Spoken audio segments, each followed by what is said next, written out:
Israel पर यह बहुत बड़ा हमला है और सबसे खास खबर यह कि बहुत बड़े हमले की तैयारी भी की जा रही है। जी हां, हिजबुल्लाह ने 50,000 रॉकेट तैनात कर दिए। 50,000 इजराइल के साथ बॉर्डर पर 50,000 रॉकेट्स की तैनाती की गई है। किसी भी समय इजराइल पर और बड़ा हमला हो सकता है। इजराइल के लिए भी ये बहुत बुरा वक्त है, बहुत मुश्किल वक्त है। सूत्रों के हवाले से ये बहुत बड़ी खबर सामने आ रही है। किसी भी वक्त बहुत बड़ा हमला हो सकता है इजराइल के अंदर, क्योंकि हिजबुल्लाह ने यानी लेबनान से 50,000 रॉकेट बरसाने की तैयारी की जा रही है।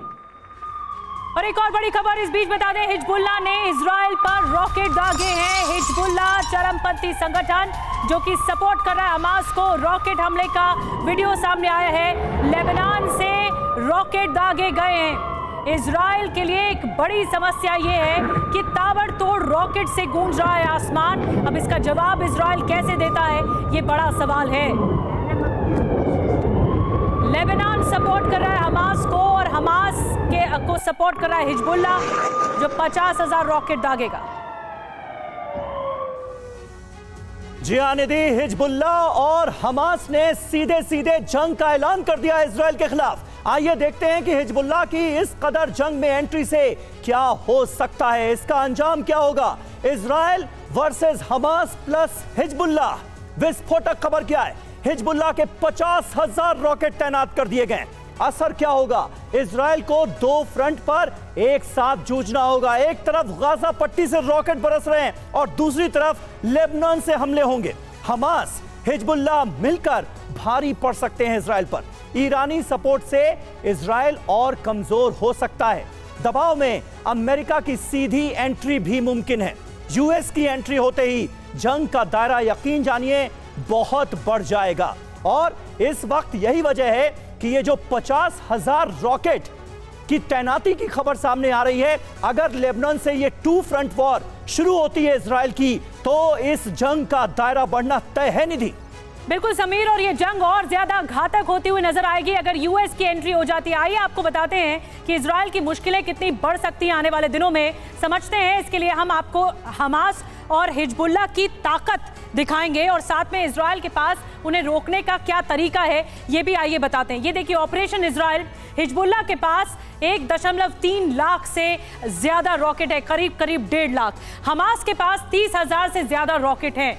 निश्चित तौर पर इजराइल भारी तो है, लेकिन प्रिपरेशन नहीं थी इजराइल की। हमास हिजबुल्लाह की क्षमता एक दिन में अगर इन दोनों को मिला दें तो 4,000 रॉकेट दागने की है। इसके अलावा इजराइल की क्षमता जॉइंट अटैक से निपटने के लिए तैयार नहीं है।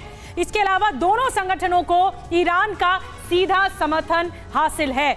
इजरायली आयरन डोम की सफलता दर 90% है, लेकिन ये क्या कर रहा था जब अटैक हुआ? Rocket, ballistic missile, drone, UAV को रोक सकता है इजरायली आयरन डोम। फाइटर विमानों को भी रोकने में ये सक्षम है आयरन डोम, लेकिन दागे गए रॉकेट को नीचे लाकर निष्क्रिय भी कर सकता है। ये इसकी सक्षमता है। तो इजरायली आयरन डोम के बारे में आपको बता रहे हैं, उसकी खासियत के बारे में बता रहे हैं, लेकिन बड़ी बात यह है कि ये इतना बड़ा अटैक हमास ने किया तो उसके लिए कब से तैयारी हो रही थी समीर? बिल्कुल बिल्कुल, और निधि अपने आप में ये बहुत अहम हो जाता है, बहुत इंपॉर्टेंट हो जाता है। फिलहाल डबल ट्रैप में फंसता नजर आ रहा है इजराइल। कमर आगा साहब, ट्रिगर पॉइंट आप क्या मानेंगे? क्या वजह है कि इस तरह से हमास प्लस हिजबुल्लाह दोनों ने मिलकर बड़े लेवल पर प्लानिंग की? मुमकिन है कई बड़े मुल्कों ने साथ दिया, लेकिन इस जंग का असल ट्रिगर पॉइंट क्या नजर आता है? देखिए, ये आर पार की जंग है। पैलेस्टीनियन चाहते हैं कि सेटलमेंट होना चाहिए। वो चाहते हैं कि इजराइल के पास जो ऑक्युपाइड टेरिटरीज हैं वो उनको खाली करें। और ये बात भी तय हो चुकी है बहुत ज़माने से कि जंग से मसले हल नहीं होते।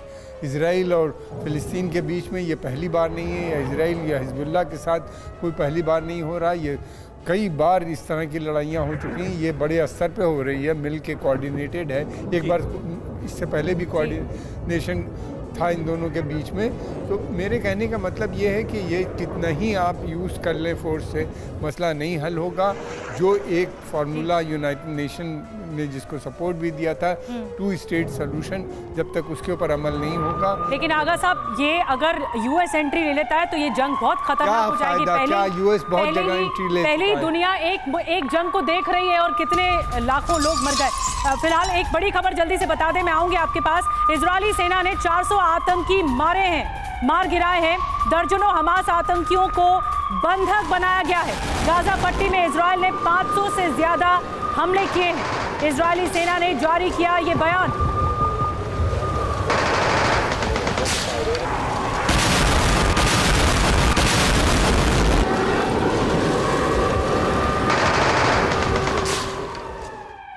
और एक और बड़ी खबर है, लेबनान में हिजबुल्लाह के ठिकानों पर भी हमला हुआ है। देखिए, बड़ा खतरा है हिजबुल्लाह से इस वक्त इजराइल को। एयर स्ट्राइक में आईडीएफ ने तबाह किए हैं कई ठिकाने। इजराइल ने हमले का वीडियो भी जारी किया है, यानी ये बताने की कोशिश की गई है कि हिजबुल्लाह पर किस तरह से बड़े पैमाने पर हमले बोले जा रहे हैं इजराइल की तरफ से। बिल्कुल, हिजबुल्लाह ने बड़ी तैयारी कर रखी थी। हिजबुल्लाह समर्थन कर रहा है हमास का, चरमपंथी संगठन का। हमारे साथ major general retired SB Asthana साहब मौजूद हैं। अस्थाना साहब, ये आप अभी क्या देखते हैं इस पूरे वॉर का, इस पूरे जंग का क्या लबुलुआब है? क्या अब गाजा पट्टी खत्म होगा और इजराइल किस तरह से एक्शन लेगा? देखिए, जंग के हालात जिस तरीके से मैं समझता हूँ, इजराइल की फर्स्ट प्रायोरिटी होगी कि जो हमास के लड़ाके उसकी सीमा में है, पहले उनको निकाला जाए। साथ ही साथ स्टैंड ऑफ अटैक किए जाएं जो वो कर रहे हैं। तो स्टैंड ऑफ अटैक से जितने भी उनके ठिकाने हैं या उनके लीडर्स के घर हैं उनको उड़ाने की वो कोशिश कर रहे हैं।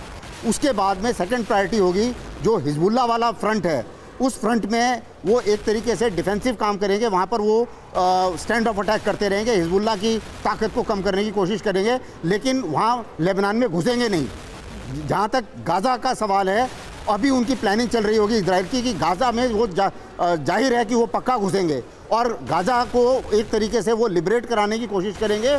और जो उनका ग्राउंड ऑब्जेक्टिव है, जो ग्राउंड की लड़ाई है, ज़मीनी लड़ाई, उसका टारगेट गाज़ा होगा ताकि गाज़ा में ज़्यादा से ज़्यादा हमास का सफाया किया जा सके। ऐसा मैं समझता हूँ। कैप्टन श्याम, इससे अलग हटकर, इससे परे अगर हम थोड़ी सी बात करें, क्या किसी तरह की मजहबी लड़ाई भी आपको नजर आती है क्या? क्योंकि बार बार जिक्र हो रहा है कि अल-अक्सा मॉस्क को हम टेक ओवर कर लेंगे, पूरी तरह से अपने कब्जे में ले लेंगे।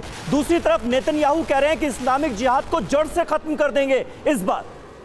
और ये अब्राहम जी के वंशजों की लड़ाई है जी, और हमारी पुरानी बात हम इसको दोहराना नहीं चाहेंगे। इसको सबको पता है कि ये वजूद की लड़ाई है, एग्जिस्टेंस की लड़ाई है, जूस के एग्जिस्टेंस की लड़ाई है। और वर्ल्ड में एक छोटे से पॉकेट में उनको बसाया गया 1948 के बाद से, और कई लड़ाइयां हमने देखी हैं। तो ऑब्वियसली कहीं ना कहीं ये अरब इजराइल वॉर हम भूल नहीं सकते। पूरा का पूरा अरब इसमें इन्वॉल्व रह चुका है। लेकिन मैं एक बात कहना चाहता हूं जल्दी से, पैलेस्टाइन के अगेंस्ट में बहुत सारे एग्रीमेंट हुए, PLO बना, फिर 1973 हुआ, 2005 के बाद से विड्रॉल हो गई, पैलेस्टाइन को छोड़ दिया और उन्होंने एक जगह दे दी थी इजराइल ने, और सेट हो रहे थे, अपना विकास कर रहे थे, अपनी टेक्नोलॉजी, मिलिट्री पावर और अपने को पूरे विश्व में संगठित कर रहे थे। और इसके ऊपर अमेरिका ने भी अग्रीमेंट किया। लेकिन ये हमास एक नॉन स्टेट एक्टर के रूप में आके इस तरह से कर रहा है। अगर आप ये कह रहे हैं अस्तित्व की लड़ाई है, तो फिर यहूदी के खिलाफ ही लड़ रहे हैं। और क्या होगा इसका अंजाम?